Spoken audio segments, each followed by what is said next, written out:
For today's video, isushow ko sa inyo kung paano mag-move ng bird. Ng bird pala. Pero first time ko lang to kasi. Pero baka magana.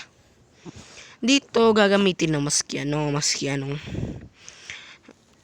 background. At yung sprite natin, syempre kahit meron kasi ditong pterodactyl, bat at bird.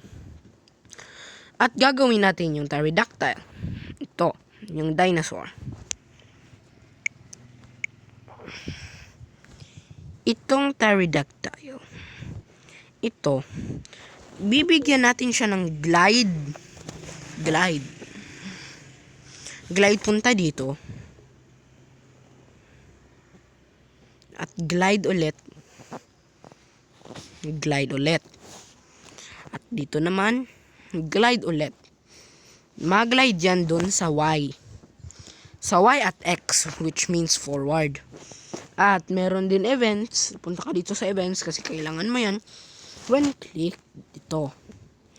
When click yan, tignan mo. Pero, meron pa ditong isang kailangan. Which is in the control. Which is called forever. Okay. Essential tong grabe. Kasi ito nga ang kailangan mo. Ito kasi yung kailangan talaga. Kasi nakikita mo yan? At pagkatapos mo yan, at halos ganun lang ang pag-glide niya. You can make it as any speed you want.